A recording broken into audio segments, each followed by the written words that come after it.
From Inwood, New York City, welcome to Inwood Art Works On Air. It's where we meet the musicians, writers, theater makers, filmmakers, and artists of all stripes make their home what we affectionately call upstate Manhattan. I'm your host, Aaron Sims, and today we welcome filmmaker Imani Celeste. She is a versatile Afro-Dominican artist whose approach is rooted in culture, storytelling, and community.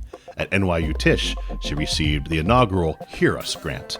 Post-graduation, she directed, produced, acted, styled, and wrote City of Dreamz, which showcased at several esteemed Academy Award qualifying festivals and also our Inwood Film Festival.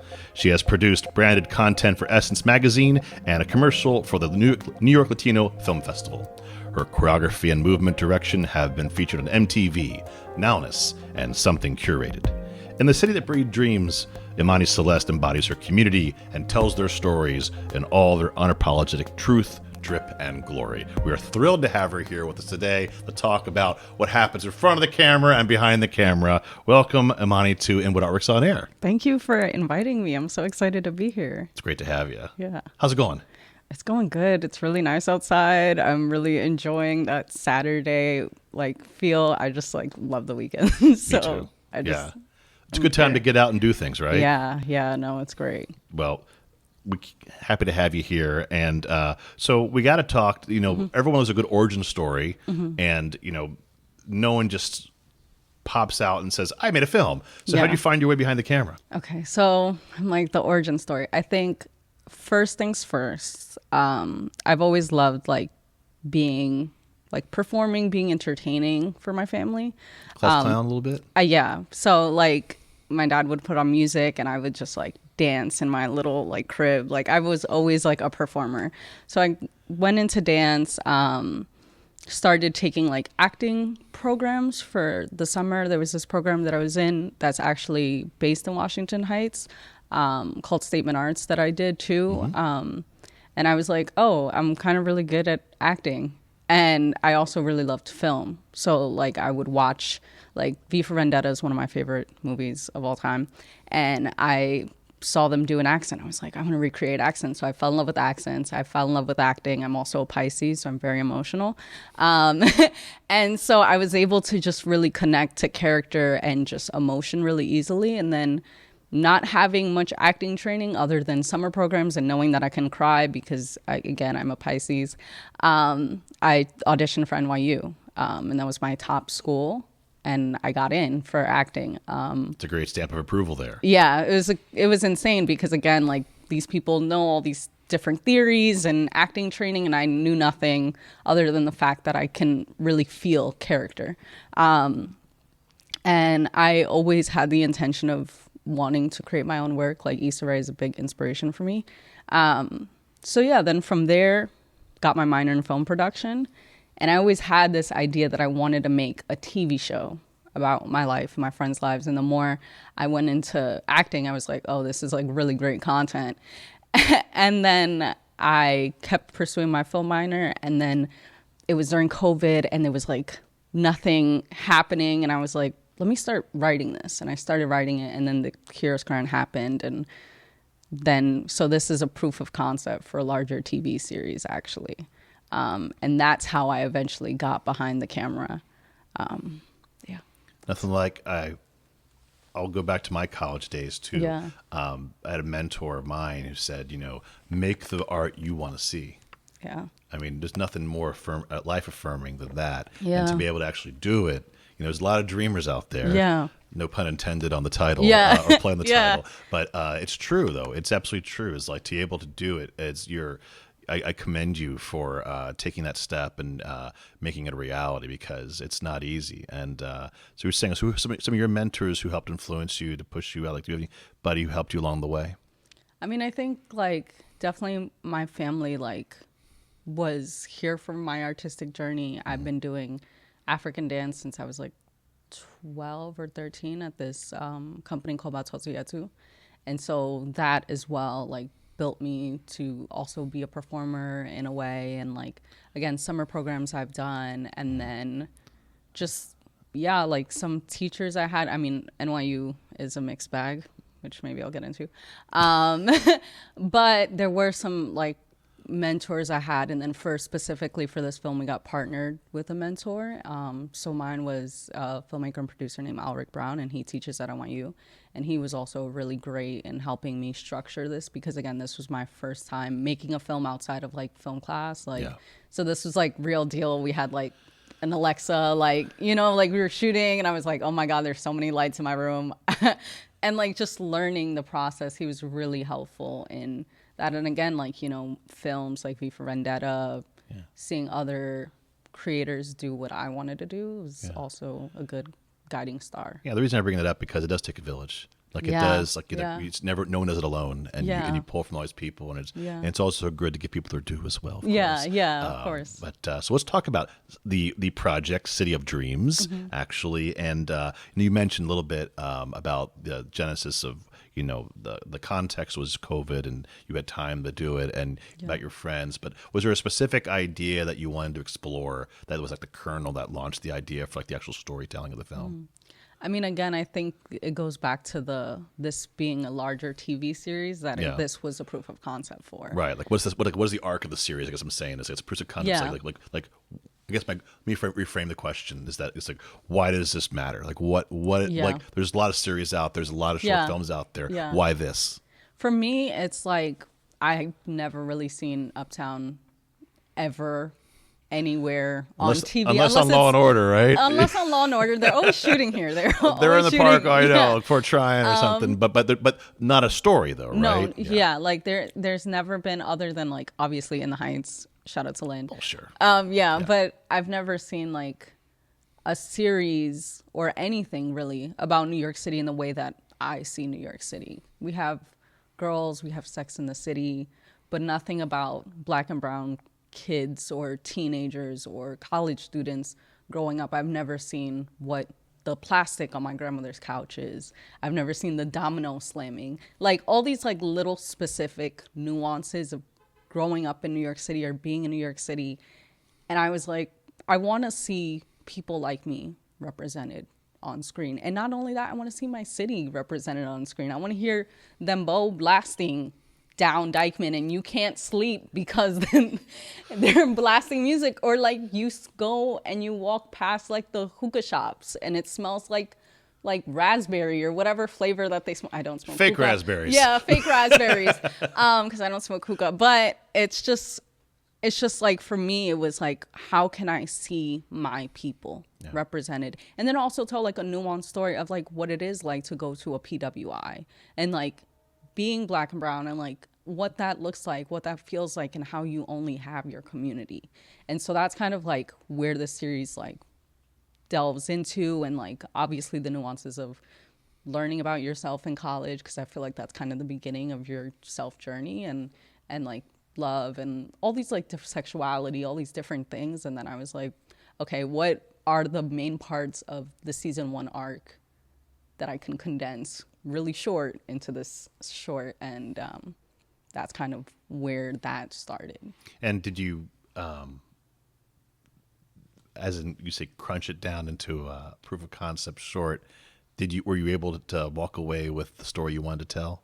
Yeah, no, it's actually like insane. I mean, like, of course, like looking back on it, there's things where you're like, oh, I should have got more coverage here. Like, you know, like simple things.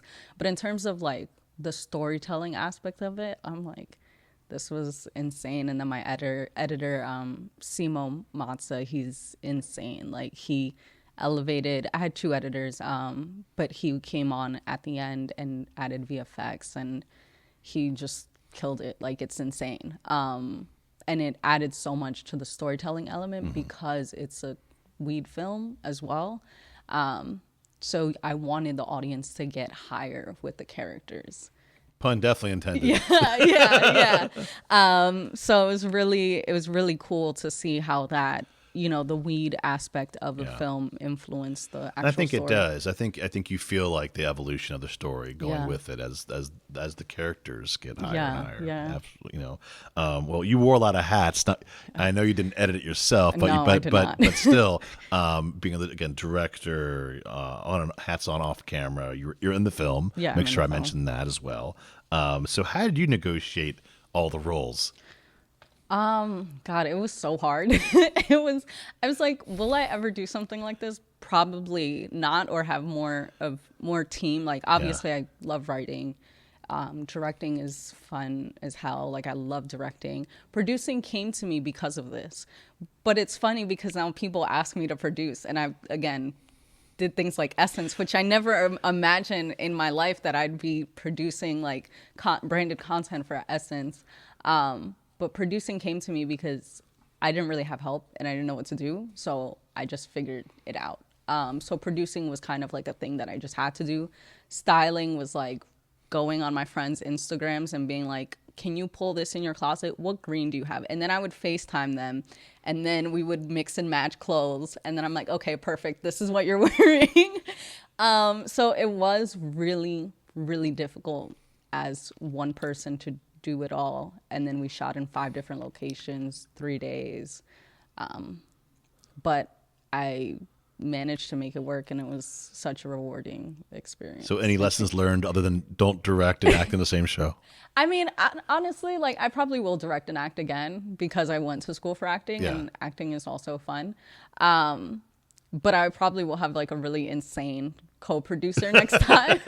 So I'm So not. maybe not produce it. Yeah, maybe having someone else do it so that I don't have to think about like the budget and like all the little like things that you have to do, like having everyone sign forms and all the like little things that you have to do. But it definitely has changed my life completely, and it's extremely rewarding because, again, as an actor, my last year of college, we would audition for agents and stuff like that. And there was times where I almost got signed, but then it didn't happen. And so it's just like, I'm tired of like waiting on people.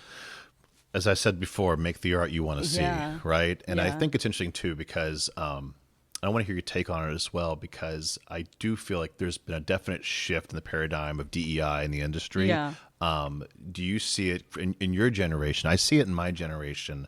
You're slightly younger than me. Yeah. And I feel like, particularly, and I think it's good for us because we're both up here, call this out. It's like, the Afro-Dominican vibe. I mean, we're a very we're a very Dominican charged community, particularly Yeah. politically. Yeah. And I hate to say it. It's like you would think there'd be more support for Dominican stories, Yeah. and moving it up here, and the fact that you're making this as a response to there's not a lot, Yeah. what do you think? Do you think this will help light a match a little bit, or do you find have you found collaborators to kind of maybe start a movement? Because Yeah. this film festival isn't going on. We've been pushing it up pretty good, and I do see time after time, year after year, there are plenty of incredibly talented filmmakers from the Dominican diaspora, not to mention Colombian, Mexican, and any Yeah. kind of Latinx you want to say, not to mention other diasporas, Irish, German, English heritage, whatever it Yeah. is.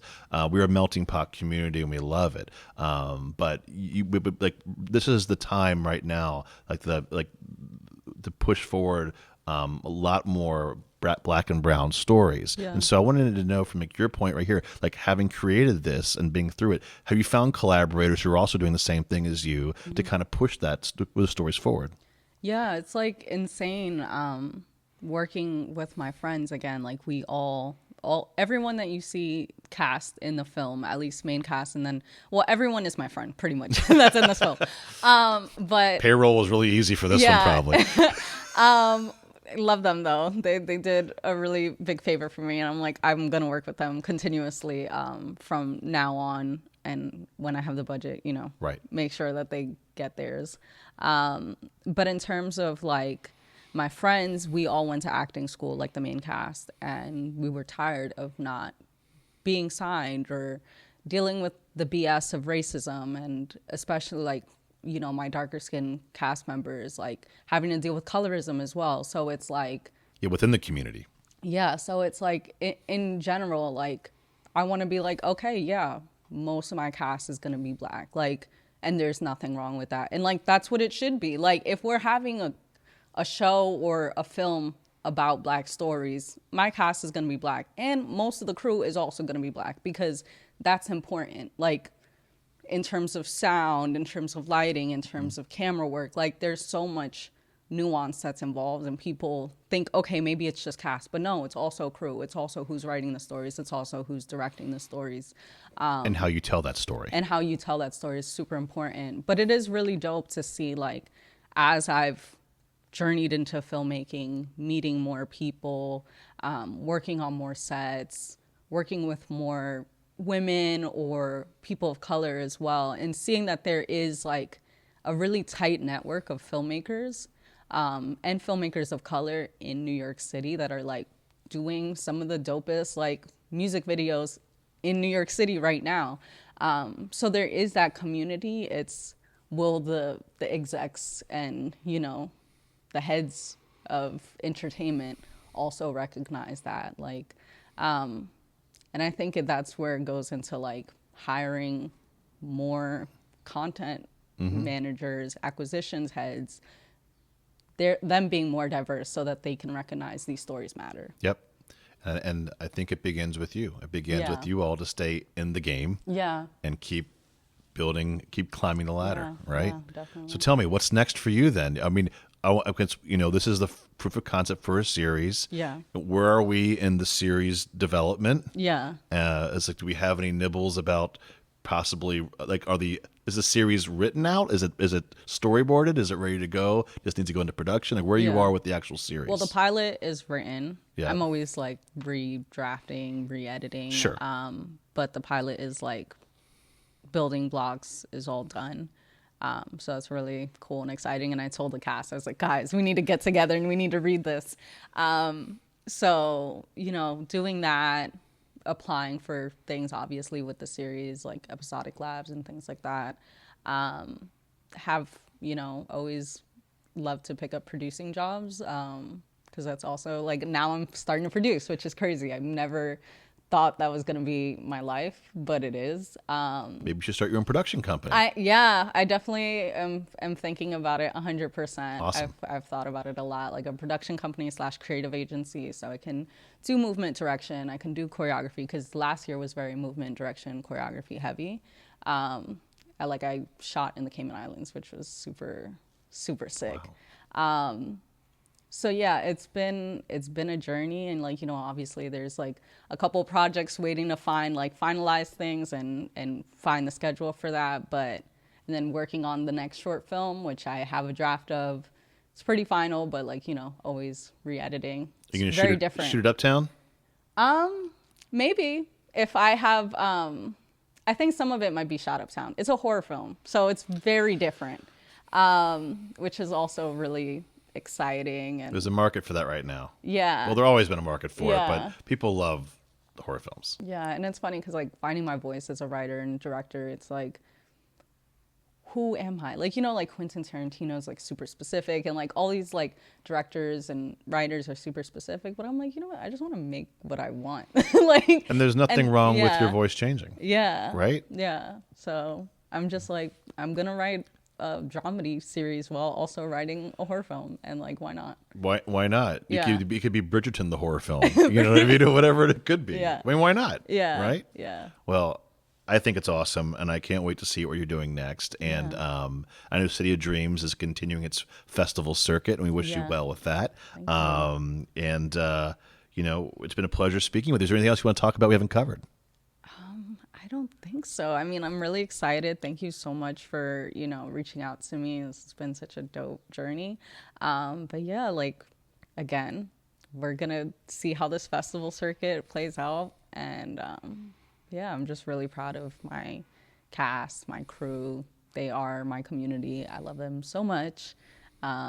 Very much Pisces. I definitely cried in the last day of set.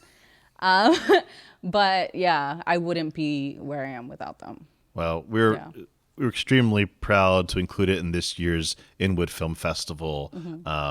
No doubt audiences loved it, and we wish you continued success, and we look to seeing you grow and creating more stories for Uptown. Of course. Thank you so much. You betcha. And by the way, where can we find you on to find out more about you and your work moving forward? So I don't have a website yet, but I'm working on it. Oh, come on.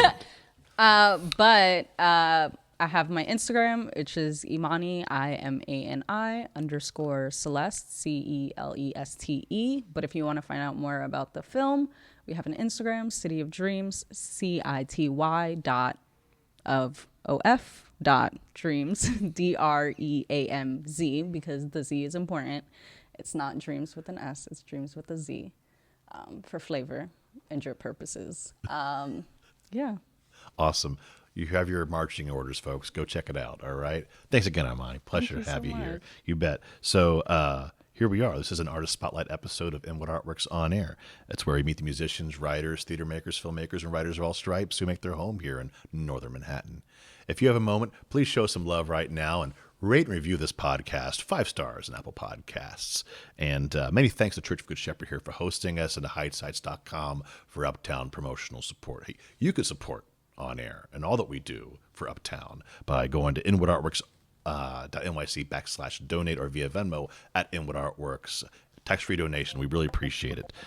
Be sure to follow us on social media to keep up with all that we do, which includes the Inwood Film Festival, FilmWorks Alfresco, pop-up art galleries, live performances, and so much more.